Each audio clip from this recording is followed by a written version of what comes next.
यदि आप MS office पर नए MS एक्सेल सीखे हैं और MS एक्सेल वर्कशीट पर आपने कोई स्टूडेंट लिस्ट, मार्कशीट या फिर सूची तैयार किए हैं जिसे आप प्रिंट करना चाह रहे हैं और आपसे सही प्रिंट नहीं हो रहा है, या फिर सरल शब्दों में कहूँ तो आपको प्रिंट करने का आइडिया ही नहीं है, तो ये वीडियो सिर्फ आप ही के लिए है। जी हाँ गाइस, नमस्कार, मेरा नाम पुष्पराज साहू है और मेरा यूट्यूब चैनल एजुकेशन पुष्पराज में आप सभी का स्वागत है। तो गाइस, आज के इस वीडियो में हम लोग जानेंगे MS एक्सेल वर्कशीट पर बनाई गई स्टूडेंट लिस्ट, मार्कशीट या फिर जो भी आपने सूची बनाई है उसका पेज सेटअप करना, जिसमें मैं आपको बताऊंगा डॉक्यूमेंट को पेज के बीचों बीच सेट करना, मार्जिन सेट करना, हेडर फुटर सेट करना, एक पेज पर दी गई कॉलम हेडिंग को दूसरे पेज पर रिपीट करना और लास्ट में जानेंगे सही प्रिंट करना। तो चलिएगा इस वीडियो शुरू करते हैं। तो चलिए, सबसे पहले आप MS एक्सेल पर 2 बार क्लिक करके उसे ओपन कर लेंगे और यहाँ पर मैं आप लोग को सबसे पहले बता दूं, मैंने यहाँ पर अपना आईसेक्ट कंप्यूटर सेंटर पथरिया का एक छोटा सा स्टूडेंट लिस्ट तैयार किया है कॉपी पेस्ट करके। यहाँ पर आप लोग को बता दूं कि मैंने 15 कॉलम बनाया है और स्क्रॉल करके दिखा दूं कि यहाँ पर मैंने 60 रोज पर डेटा कॉपी पेस्ट करा है। अब आज की इस वीडियो में हम लोग जानेंगे इसी लिस्ट का पेज सेटअप करके इसे प्रिंट करना। तो वीडियो को पूरा देखिएगा ताकि आप अच्छे से सीख सकें। तो सबसे पहले आप अपने कीबोर्ड से Ctrl+F2 बटन प्रेस करेंगे, ये जानने के लिए कि इसे प्रिंट करने के बाद कागज पर कैसा प्रिंट आएगा। तो आप यहाँ पर देख लीजिए, क्लिक करता हूँ तो आपके सामने रिजल्ट है। इसमें आधा डेटा हमारा आ रहा है और आधा डेटा गायब है, आउट ऑफ पेज है। तो इसी को सेट करने के लिए चलिए चलते हैं पेज सेटअप पर। जैसे आप पेज सेटअप पर क्लिक करते हैं तो देखेंगे हमें यहाँ पर 4 ऑप्शन प्राप्त होते हैं। फर्स्ट है पेज, सेकेंड है मार्जिन, तीसरा है हेडर फुटर, चौथा नंबर पर है सीट। ये चारों ऑप्शन का यदि आप अच्छे से प्रयोग जान जाते हैं तो आप एक्सेल पर पेज सेटअप का मास्टर बन सकते हैं। तो चलिए सभी को शुरुआत से जानते हैं। यहाँ पर फर्स्ट ऑप्शन दिया गया है पोर्ट्रेट। देखिए, अभी हमारा डेटा कॉलम का चौड़ाई ज़्यादा होने की वजह से पोर्ट्रेट में नहीं आ रहा है, तो हम लोग लैंडस्केप पर क्लिक करेंगे और यहाँ आप देख सकते हैं जो हमारा डेटा 50% आ रहा था, लगभग ये 50 से 70% तक डेटा आ रहा है, लेकिन अभी भी हमारा लगभग 30% डेटा इस पेपर पर नहीं आ रहा है। तो चलिए पेज सेटअप पर चलते हैं, आगे का ऑप्शन जानते हैं। तो यहाँ पर देखिए नेक्स्ट ऑप्शन दिया गया है एडजस्ट 2% नॉर्मल साइज। तो इस ऑप्शन का प्रयोग डॉक्यूमेंट पर ये जो डेटा है इसको जूम इन जूम आउट करने के लिए होता है। अब जैसे ही हम यहाँ पर % को 100 से कम कर देते हैं क्लिक कर करके, तो आप देखेंगे जैसे मैं इसको अभी 60 कर देता हूँ तो हमारा ये जो डेटा है पेज पर पूरा आ जाएगा और छोटे रूप में दिखाई देगा, देख सकते हो आप। तो चलिए पेज सेटअप पर चलते हैं और ये % को हम लगभग परफेक्ट की तरफ कर लेते हैं। तो क्लिक कर करके आप देखिएगा आपके डेटा के अनुसार कि कितना पर आपका डेटा परफेक्ट आ रहा है। तो लगभग मैं यहाँ से 75 कर लेता हूँ और यहाँ से कर लेता हूँ ओके। तो ये देखेंगे हमारा जो डेटा है अभी लगभग 100% परफेक्ट नज़र आ रहा है, कोई भी कॉलम इसमें कट नहीं रहा है। ठीक है, तो इतना तो समझ आ गया होगा। तो चलिए पेज सेटअप में नेक्स्ट ऑप्शन जानते हैं। पेज सेटअप पर क्लिक करते हैं, यहाँ पर फिर नेक्स्ट ऑप्शन दिया गया है फिट टू 1/1। तो इस ऑप्शन का प्रयोग पेज की लंबाई की रेंज सेट करने के लिए होता है। मतलब अभी जो यहाँ पर हमारा डेटा जो 2 पेज में आ रहा है, देख लीजिए, इसको हम लोग चाहें तो पेज सेटअप की सहायता से एक पेज में भी सेट कर सकते हैं। उसके लिए आप फिट टू 1/1 पर क्लिक करेंगे और इसको कर लेंगे ओके।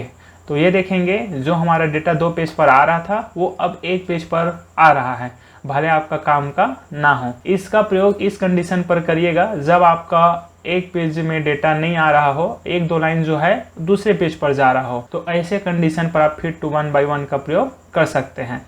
यहाँ से आप फिट टू 1/2 का प्रयोग करके भी देख सकते हैं, लेकिन बेहतर ये होगा कि आप एडजस्ट ऑप्शन का प्रयोग करें। तो यहाँ पर चलिए मैं 75% टाइप करके यहाँ से ओके कर लेता हूँ और ये हमारा जो डेटा है वो नॉर्मल फिर से आ जाता है। ठीक है, यदि इतना करने के बाद भी आपका डेटा परफेक्ट नहीं आता है पेज पर, तो इसके लिए आप इस प्रिंट प्रीव्यू को क्लोज कर लीजिए और यहाँ पर आप आ जाइए व्यू मेन्यू, यहाँ से चले जाएंगे पेज ब्रेक प्रीव्यू पर। तो चलिए पहले मैं पेज ब्रेक प्रीव्यू ऑप्शन का प्रयोग बता देता हूँ। इस ऑप्शन का प्रयोग पेज की लेंथ और विड्थ को सेट करने के लिए होता है। जी हाँ, कि आप एक पेज पर कहाँ तक की डेटा को प्रिंट करना चाहते हैं। इसके लिए आप ये जो ब्लू लाइन की पट्टी है इसको जहाँ तक आपका डेटा है उसको ऐसे ड्रैग करके ले आइए। ऊपर का भी देखिए खाली जगह जो 2 लाइन पर है उसको भी नीचे ड्रैग करके ले आएंगे। अब यहाँ पर आप स्क्रॉल करके आ जाइए कि देखिए एक पेज में कहाँ तक अभी डेटा आ रहा है 29। तो ये जो ब्लू लाइन है इसी लाइन को आप ड्रैग करके पेज की रेंज सेट कर सकते हैं। जैसे कि मैंने यहाँ पर अभी 32 तक करा है तो 32 तक आएगा, और जैसे इसको 30 तक करता हूँ तो एक पेज की रेंज क्या हो जाता है, 30 तक हो जाता है। और दूसरा पेज में आप देख लीजिए तो 2 पेज में इस तरह से हमारा डेटा की रेंज सेट हो जाता है। तो चलिए इसे अब नॉर्मल पर क्लिक कर लेते हैं।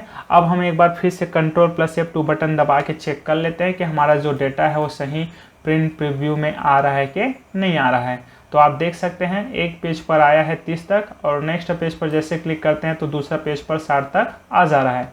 नेक्स्ट पेज सेटअप पर चलते हैं और यहाँ पर नेक्स्ट ऑप्शन जानते हैं पेपर साइज। तो यहाँ पर आपके पास जो भी पेपर अवेलेबल है या जिस भी पेपर साइज पर आप प्रिंट करना चाहते हैं यहाँ से क्लिक करके उसे सेट कर लेंगे। तो मैं यहाँ से कर लेता हूँ A4 और उसके बाद कर लीजिए ओके। तो चलिए पेज सेटअप पर आप जानते हैं सेकेंड ऑप्शन का प्रयोग। यहाँ पर सेकेंड ऑप्शन दिया गया है मार्जिन, और आप लोग मार्जिन का प्रयोग तो जानते होंगे, पेपर के चारों साइड ये जो खाली जगह है इसके स्पेस को कम ज़्यादा करने के लिए होता है। अब यहाँ पर आप देख सकते हैं मार्जिन में टैब दिया गया, जैसे यहाँ पर 1.9 है तो हम इस मार्जिन को आप यहाँ पर से क्लिक करके कम कर सकते हैं। तो चलिए मैं यहाँ पर 1.0 कर लेता हूँ, लेफ्ट में भी 1.0 कर लेता हूँ, राइट में भी 1.0 और बॉटम में भी 1.0 कर लेता हूँ। तो इस प्रकार आप टाइप करके अपने डॉक्यूमेंट के अकॉर्डिंग मार्जिन सेट कर सकते हैं और उसके बाद कर देना है ओके। तो ये देखेंगे जो हमारा डेटा है वो अभी भी परफेक्ट आ रहा है। इसको हम लोग एक तरीके से और मार्जिन सेट कर सकते हैं। यहाँ पर देखिए 100 मार्जिन दिया गया, इसी पर क्लिक करेंगे, यहाँ से भी आप मार्जिन को सेट कर सकते हैं। इसके लिए आप माउस पॉइंटर को, ये जो डॉटेड लाइन है इस पर आप माउस पॉइंटर को ले आएंगे तो देखिए 2 साइड वाला एरो आ जाता है। इससे आप मार्जिन को ऐसे ड्रैग करके ज़्यादा कर सकते हैं और इसी को ड्रैग करके ऐसे कम भी कर सकते हैं। ये ऊपर के लिए भी कर सकते हैं। ये देखिए ऊपर डॉटेड लाइन पर जाइए, माउस को ऐसे नीचे खींचेंगे तो मार्जिन ज़्यादा हो जा रहा है, इसी को ऊपर ड्रैग करने से मार्जिन कम हो जा रहा है। तो आप इस तरीके से भी मार्जिन सेट कर सकते हैं। तो चलिए पेज सेटअप पर और जानते हैं नेक्स्ट ऑप्शन। तो यहाँ पर दिया गया देखिए फिर सेंटर ऑन पेज। अभी आप देख सकते हैं ये जो डेटा है हमारे डॉक्यूमेंट के दाएं से बाएं सेंटर पर नहीं है, तो इसको आप सेंटर ऑन पेज की सहायता से सेट कर सकते हैं, मतलब सेंटर पर ला सकते हैं। हॉरिजॉन्टली का मतलब होता है बाएं से दाएं। तो देखिए जैसे मैं इस पर टिक करता हूँ तो ये जो हमारा डेटा है वो पेज के सेंटर पर आ जाता है, और जैसे इसे अनटिक करता हूँ तो आप यहाँ प्रीव्यू पर देख सकते हैं ये लेफ्ट साइड हो जाता है। तो चलिए ये आपके बहुत काम का है, इस पर आप टिक कर लेंगे और जैसे टिक करते हैं तो ये जो डेटा है हमारे पेज के बीचों बीच आ जाता है। और जैसे मैं यहाँ पर ओके करता हूँ तो देखेंगे ये जो डेटा है पेज के बीचों बीच आ जाता है इस प्रकार से। तो ये बहुत काम का है, बिल्कुल करिएगा। तो चलिए नेक्स्ट ऑप्शन जानते हैं पेज सेटअप पर। तो यहाँ पर तीसरा ऑप्शन आता है हेडर और फुटर। तो इस ऑप्शन का प्रयोग पेज के ऊपर और नीचे में पहचान या फिर एडवर्टाइजमेंट के लिए नाम देने के लिए होता है। जी हाँ, यदि आप ऊपर में देना चाहते हैं तो कस्टम हेडर का प्रयोग करेंगे, यदि नीचे में नाम देना चाहते हैं तो कस्टम फुटर पर क्लिक करेंगे। और जैसे आप क्लिक करते हैं तो देखेंगे लेफ्ट सेक्शन, सेंटर सेक्शन और राइट सेक्शन, हमें 3 जगह पर हेडर फुटर देने का ऑप्शन आता है। तो चलिए मैं राइट साइड दे देता हूं और यहाँ पर मैं हेडर के लिए अपना यूट्यूब चैनल का नाम जैसे कि एजुकेशन पुष्पराज दे देता हूं। आप अपने दुकान का नाम दे सकते हैं या आप जो चाहें, फिर ओके कर दीजिए। और जैसे मैं यहाँ से ओके करता हूँ तो देखेंगे हमारे पेज के नीचे साइड पर फुटर आ जाता है इस प्रकार से। तो चलिए नेक्स्ट ऑप्शन जानते हैं। अंतिम ऑप्शन यहाँ पर दिया गया है सी। जी हाँ, और इस ऑप्शन का प्रयोग होता है रो और कॉलम हेडिंग को एक पेज से दूसरे पेज पर रिपीट करने के लिए। चलिए जानते हैं। इसको मैं कर लेता हूँ क्लोज और यहाँ पर आप प्रिंट प्रीव्यू पर देख सकते हैं। जैसे हम लोग नेक्स्ट पेज पर क्लिक करके जाते हैं तो यहाँ पर देखिए हमारा जो रो हेडिंग है वो यहाँ पर नहीं आ रहा है, मतलब पिछला पेज पर चलते हैं।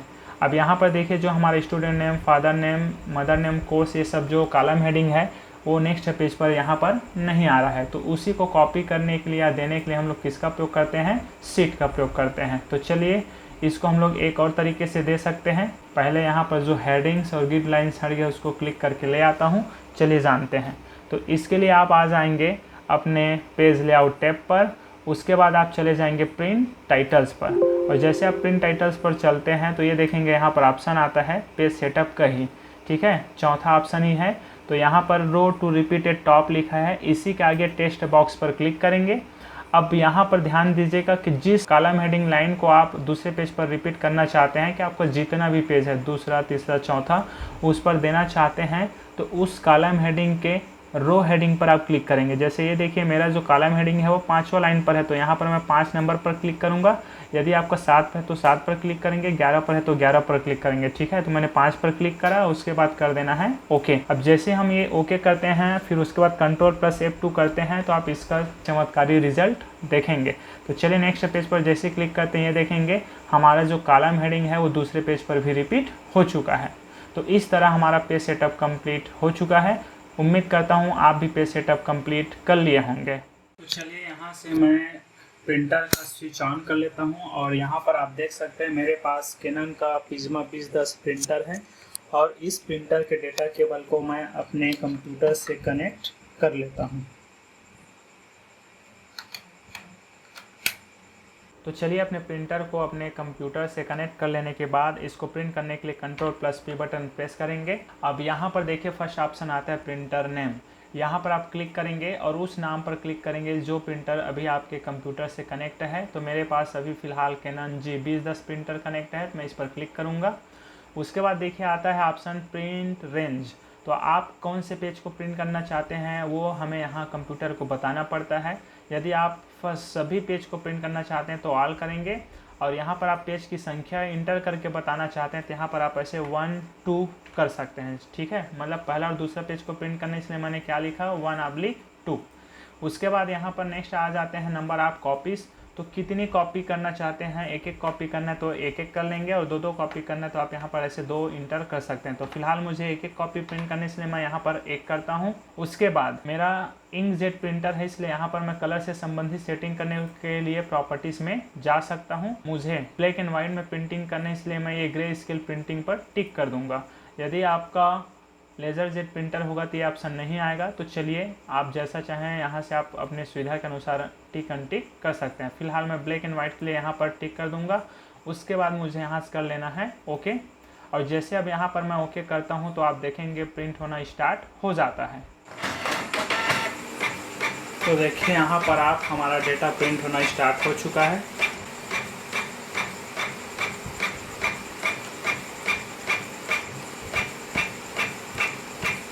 तो यहाँ पर आप देख सकते हैं हमारा जो डेटा है वो प्रिंट हो चुका है। उम्मीद करता हूँ ये वीडियो देखने के बाद आप MS एक्सेल वर्कशीट पर बनाई गई स्टूडेंट लिस्ट, मार्कशीट या कोई भी सूची जो आपने बनाई है उसका सही पेज सेटअप करना और उसको सही प्रिंट करना सीख गए होंगे। ये वीडियो आपके लिए हेल्पफुल रहा होगा तो प्लीज़ वीडियो को लाइक, चैनल को सब्सक्राइब करना मत भूलिएगा। साथ ही यदि इसी तरह के और वीडियोज़ देखना चाहते हैं तो बने रहिए मेरे साथ। मिलते हैं अगले वीडियो में, तब तक के लिए नमस्कार और पूरा वीडियो देखने के लिए धन्यवाद।